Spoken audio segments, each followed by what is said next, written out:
ओम शांति 31/5/2023 की मुरली है। मुख्य रूप से बाबा ने कहा, पवित्रता ही सुख और शांति का आधार है। पवित्र बनो तो तुम्हारे सब भंडारे भरपूर हो जाएंगे। बाप आते ही है बच्चों को पवित्र बनाने, वो है एवर पवित्र। आगे कहा, तुम्हारे पर माया का पूरा पहरा है, इसलिए जरा भी गफलत ना करो, देही अभिमानी रहने की मेहनत करते रहो।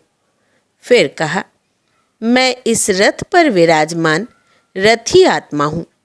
यह अभ्यास करते पूरा पूरा देही अभिमानी बनना है। बुद्धि योग की रेस करनी है, पूरा नष्टो मोहा बनना है।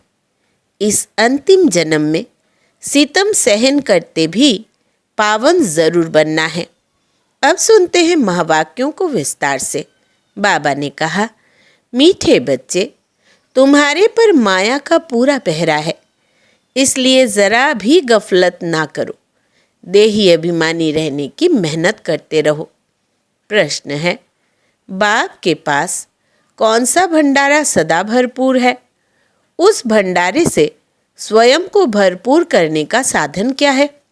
उत्तर, बाप के पास पवित्रता, सुख, शांति का भंडारा सदा ही भरपूर है। स्थायी सुख व शांति चाहिए तो जंगल में भटकने की जरूरत नहीं है। पवित्रता ही सुख और शांति का आधार है। पवित्र बनो तो तुम्हारे सब भंडारे भरपूर हो जाएंगे। बाप आते ही है बच्चों को पवित्र बनाने, वो है एवर पवित्र। गीत, ना वो हमसे जुदा होंगे। ओम शांति। यह बच्चों का ही गाया हुआ गीत बच्चे सुन रहे हैं। यह बच्चों की आत्माएं कहती है। अब बच्चों को देही अभिमानी बनना है, अर्थात अपने को आत्मा निश्चय करना है, ना कि परमात्मा। जैसे सन्यासी लोग कहते हैं, आत्मा सो परमात्मा, इसे उल्टी गंगा कहा जाता है। अब बाप समझाते हैं, इतना समय तुम सब देह अभिमानी बनते आए हो, अब देही अभिमानी बनो। यह शिक्षा मिलती है वापिस घर जाने लिए। फिर सतयुग में तो है तुम्हारी प्रारब्ध। जब यहाँ तुम देही अभिमानी बनते हो और बाप की नॉलेज को ग्रहण करते हो, फिर जाकर ज्ञान की प्रारब्ध का पाठ बजाते हो। वहाँ तो देह अभिमान व देही अभिमानी का प्रश्न ही नहीं है। इस समय तो मनुष्यों को पता ही नहीं है कि हम आत्मा हैं, हमारा बाप परमात्मा है। बिल्कुल ही मूंझ गए हैं। सन्यासियों ने कहा कि हम तुम सब परमात्मा हैं, जिधर देखता हूँ तू ही तू है। इससे तो कुछ भी फायदा नहीं होता। वो लोग तो इसको भावना समझते हैं, परंतु सबकी भावना तो एक जैसी नहीं होती। एक ही घर में बाप बच्चे की भी भावना एक जैसी नहीं रहती। कहाँ कहाँ देखो बच्चे बाप को भी मार डालते, क्योंकि घोर अंधियारा है, सब पतित है। अभी तुम बच्चे स्वदर्शन चक्रधारी बने हो। स्वदर्शन चक्रधारी बनने से ही तुम राजा रानी बनते हो। तो बाप बच्चों को बार बार कहते हैं, देही अभिमानी बनो। ऐसे समझो, मुझ आत्मा को परमात्मा बाप अपना परिचय देकर पढ़ा रहे हैं, हमारे संस्कार बदला रहे हैं। आत्मा ही संस्कार ले जाती है, शरीर तो खत्म हो जाता है। बाबा, अभी हम आपके साथ ही योग लगाएंगे, यह हमारा वायदा कभी मिट नहीं सकता। भल पवित्रता पर अनेक प्रकार के विघ्न पड़ेंगे, बहुत कुछ सहन करना पड़ेगा। बच्चियाँ कहती है, बाबा यह सितम सहन करूँगी। जैसे दुख के समय मुख से निकलता है ना, हाय राम, हे प्रभु, तुम तो ऐसे नहीं कहेंगे। तुम ब्राह्मण फिर बाबा को याद करते हो। बाबा, हम दुख से कब छूटेंगे? हमको बहुत मारते हैं। गीत में भी कहते हैं, कितनी भी मार पड़ेगी, बाबा आपकी याद कभी नहीं भूलेंगे। हमको तो बाबा का ही बनना है। बुद्धि का योग उनसे जोड़ना है। यह है सब समझ की बात। एक दिन यह सितम भी मिट जाएंगे। कुछ तो जरूर सहन करना पड़ता है। यह सब ड्रामा में नूंद है। अबलाओं पर अत्याचार बहुत होते हैं। यह गीत भी देखो पहले से ही बना हुआ है, जिसका अर्थ कोई भी नहीं जानते हैं। तुम्हारे शास्त्र जैसे कि यह रिकॉर्ड बन गए हैं। सब कहते हैं ऐसे तो कहाँ भी नहीं होता जो रिकॉर्ड पर अर्थ किया जाए। यह तो फिल्मी रिकॉर्ड्स है, परंतु यह बाबा ने बनवाए हैं। तुम बच्चों को इस पर समझाना चाहिए। हमको पावन तो जरूर बनना है, बाप के फरमान पर चलना है। मनुष्य तो जानते नहीं, वो तो शिव शंकर को भी मिलाकर एक कर देते हैं। श्री कृष्ण भी भगवान है, वो तो हाजिरा हुजूर है। जिधर देखो कृष्ण ही कृष्ण है। राधे के पुजारी फिर कहेंगे जिधर देखो राधे ही राधे है। साईं बाबा के भक्त होंगे तो कहेंगे जिधर देखो साईं बाबा। कितना अंधियारा है। यह फिर भी होना ही है, बना बनाया ड्रामा है। तुम कहते हो इस ज्ञान यज्ञ से विनाश ज्वाला प्रज्वलित हुई है, तो कहते हैं तुम्हारे बाबा ने ऐसा यज्ञ रचा है जो विनाश करा देते हैं। हम कहते हैं शांति हो जाए, तुम फिर विनाश कराते हो। रुद्र ज्ञान यज्ञ नाम तो है ना। यज्ञ रचा जाता है ब्राह्मणों से। तुम ब्रह्मा कुमार कुमारियां ब्राह्मण ठहरे। वो हद के यज्ञ रचते हैं सेठ लोग। उसमें रुद्र यज्ञ नामी ग्रामी है। वो उसमें ज्ञान का अक्षर नहीं लगाते हैं। यह तो है रुद्र ज्ञान यज्ञ। उनको ज्ञान यज्ञ नहीं कहेंगे। बाबा ने समझाया है ज्ञान से ही तुम्हारी सद्गति होती है। वहाँ सतयुग में इस ज्ञान की दरकार नहीं।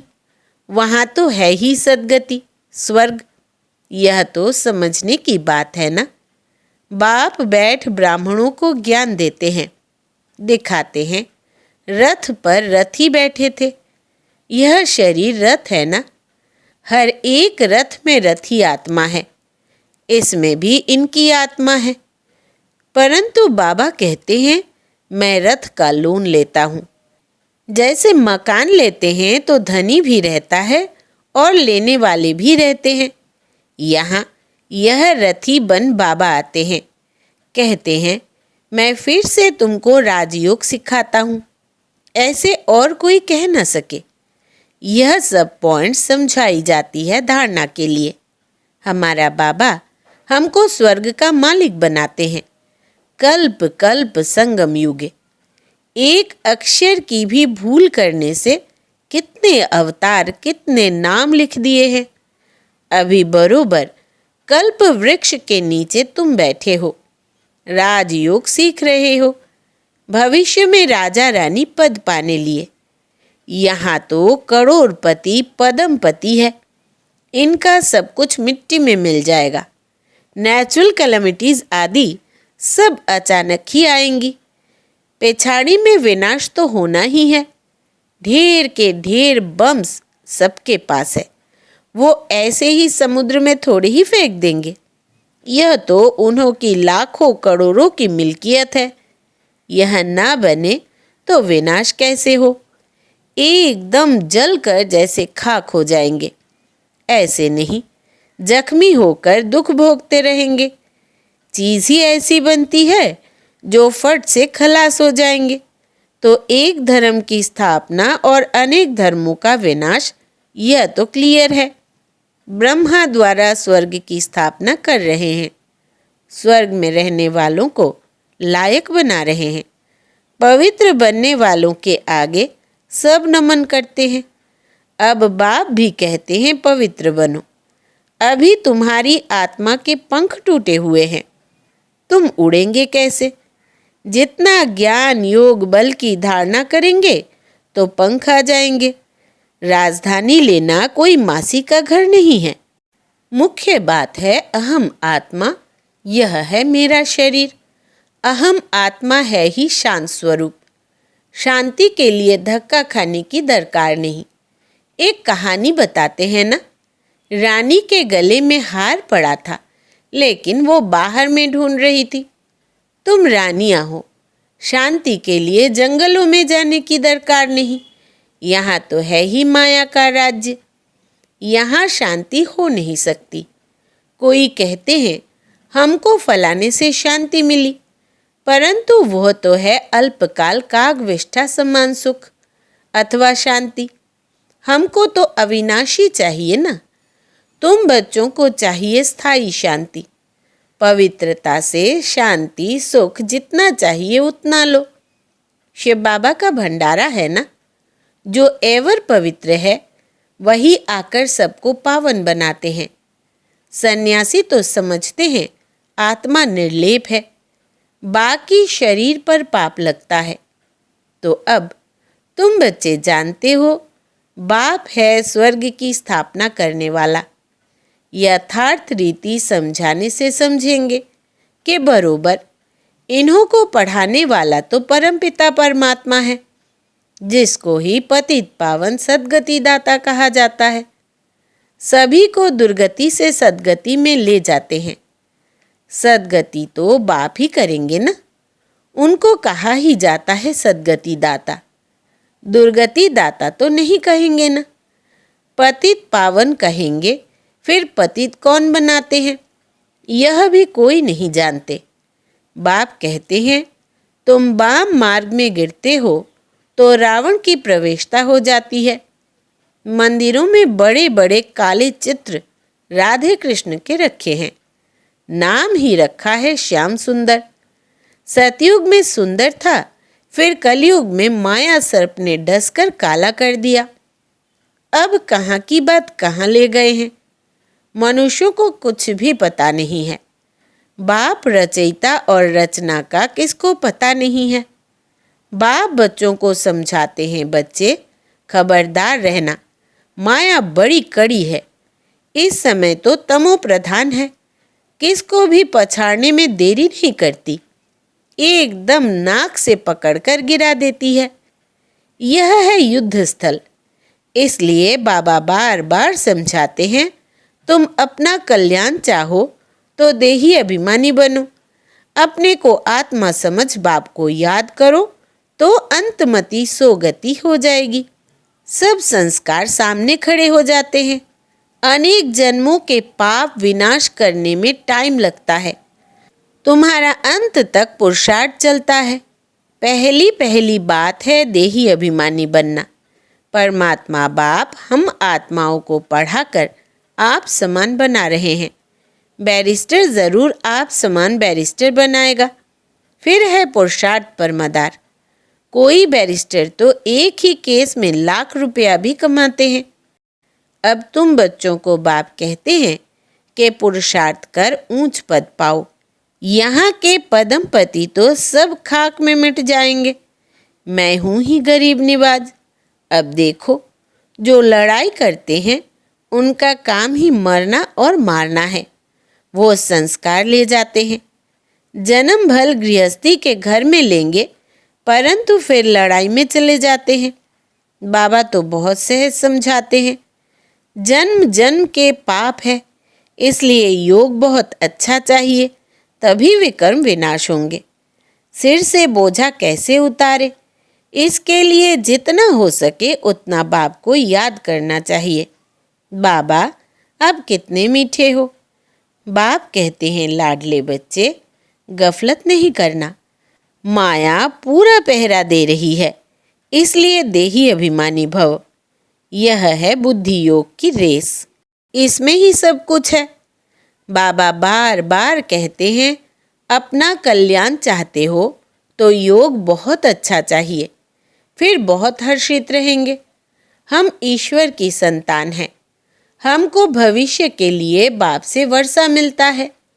कलयुग में तो नहीं राज्य करेंगे, राज्य करना है सतयुग में। देही अभिमानी बनना बहुत बड़ी मंजिल है।